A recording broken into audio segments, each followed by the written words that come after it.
Coming on class. आज का हमारा टॉपिक है विटामिन के। विटामिन के क्या है? एक फैट सॉल्युबल विटामिन है। हेल्प किसमें करते हैं? Blood clotting. कोई भी इंजरी हो जाती है उसके बाद हमारे ब्लड के अंदर क्लॉटिंग ऑटोमेटिकली हो जाती है, इसलिए ये क्या करता है? हेल्प करते हैं। इसी वजह से इसको हम क्या कहते हैं? Anti coagulation vitamin. ठीक है। और ये क्या करता है? एक्सेसिव ब्लीडिंग को प्रिवेंट करता है। उसके बाद इसके जो अदर नेम्स हैं उसमें हमारे पास आता है एंटी हेमरेजिंग। ठीक है। और आता है कोगुलेशन विटामिन। ये दो इसके नेम्स हैं, एंटी हेमरेजिंग और कोगुलेशन। उसके बाद इसके फॉर्म्स हैं। ये तीन फॉर्म्स में हमारे पास पाया जाता है। विटामिन के वन को हम क्या कहते हैं? फाइलोफिजोन।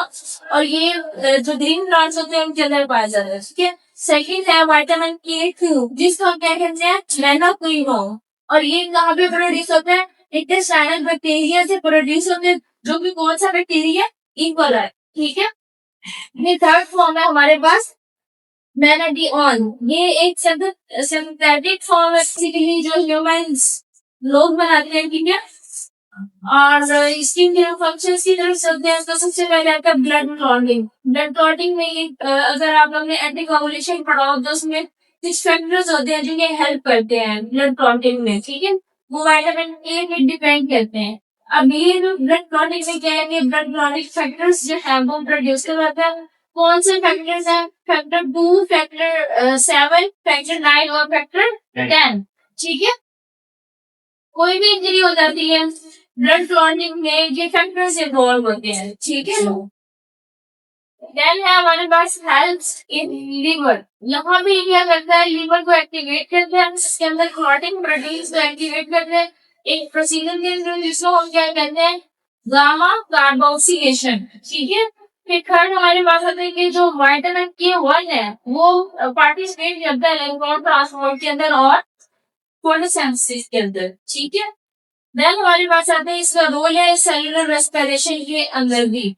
अगर हम इसके सोर्सेज की बात करें तो प्लांट्स में जो सोर्सेज है उससे हम इनको कहाँ से हासिल करते हैं? स्पिनच, कैबेज, कॉलीफ्लावर, ब्रोकली और टोमेटो। ठीक है। उसके बाद अगर हम एनिमल सोर्स की बात करें तो liver, fish, meat and dog. ठीक है। वहां से हम इसको अपडेट करते हैं। उसके बाद बात करते हैं डेफिशिएंसीज की। अगर वर्ल्ड की डेफिशिएंसी हो जाएगी तो सबसे पहले क्या होगा? हाइपोक्रोमोफीनिया। ठीक है। इसमें क्या होता है कि प्रोथ्रोम्बिन के लेवल होता है ब्लड के अंदर वो कम हो जाता है। प्रोथ्रोम्बिन क्या होता है? ये भी एक ब्लड क्लॉटिंग फैक्टर है। ठीक है। ऑलमोस्ट ये फैक्टर 2 है। अगर इसकी कमी हो जाएगी तो अभी से विटामिन की डेफिशिएंसी होगी। ठीक है। और देन हमारे पास आता है लॉन्ग प्रोथ्रोम्बिन टाइम। बेसिकली जो प्रोथ्रोम्बिन होता है उसका जो टाइम है वो लंबा हो जाता है। ऑलमोस्ट इसका टाइम होता है 15 से 20 सेकेंड, लेकिन प्रोलॉन्ग होगी की हो जाता है 30 सेकेंड। ठीक है। उसके बाद है नोज से ब्लीडिंग जो होगी अगर डेफिशिएंसी हो जाए। ठीक है। गम से ब्लीडिंग होगी और क्या होता है कि ब्लीडिंग होता है जी। उसके बाद हमारे पास आता है ब्लड क्लॉटिंग जो है वो बढ़ जाएगी, इंक्रीज हो जाएगी। ठीक है। देन हमारे पास अपनी डेफिशिएंसी एक न्यूबॉर्न के अंदर क्या हो सकता है? हेमरेज हो सकता है। हेमरेज क्यों होगा? क्योंकि उनमें विटामिन के जो होता है वो बेसिकली प्लेसेंटा से पास करता है। ठीक है। अगर वो पास नहीं करेगा तो उनको डेफिशिएंसी हो जाएगी। और उनकी जो इंटेस्टाइन्स होती है उनके अंदर कोई बैक्टीरिया भी नहीं हो पाता, मतलब तो इंटेस्टाइन ज्यादा ससेप्टेबल होती है कि वो कोई भी इन्फेक्शन जो है जल्दी से कैरी करने। ठीक है। हमारी बॉडी के अंदर जितने भी बैक्टीरियाज हैं वो सारे हमारी बॉडी को जो है वो नुकसान तो नहीं देते, उस हमारी बॉडी को डिफेंड भी करते हैं। ठीक है। इसके बाद हमारे पास जो थर्ड फैक्टर है कि जो ब्रेस्ट मिल्क होता है उसके अंदर भी विटामिन के कम होता है। ठीक है। जिसकी वजह से जो न्यू बॉर्न होते हैं उनके अंदर हमें से चांसेस ज्यादा होते हैं। उसके बाद ब्लीडिंग कहाँ से होगी? जब बच्चों को हेमरेज होगा तो ब्लीडिंग उनके ब्रेन में हो सकती है, जीआईटी में हो सकती है, अम्लाइटस और एड्रीनल ग्लैंड। ठीक है। यहाँ से बच्चों की जो है न्यू बॉर्न बेबीज है हेमरेज को इन जगह से हो सकता है। जब हेमरेज होगा बेसिकली ब्लीडिंग भी होगी।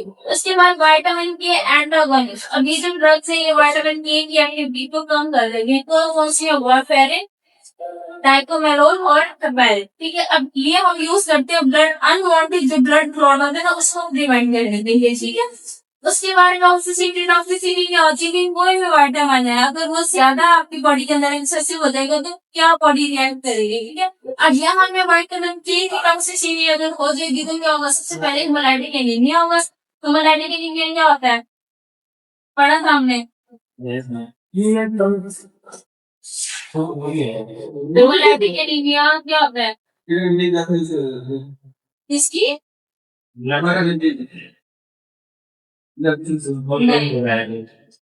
इसमें आपकी जो रेड ब्लड सेल्स होती है वो ब्रेक डाउन हो जाती है, ठीक है। फिर जॉन्डिस है, इन्फेक्ट्स जो बच्चे हैं उनके अंदर जॉन्डिस हो जाएगा, रेस्टलेसनेस, बेचैनी और इरिटेबिलिटी, ये इसी रेफियंसेस जो है बच्चों के अंदर है और अडल्ट के अंदर, और ये टॉक्सिसिटी, क्लियर है।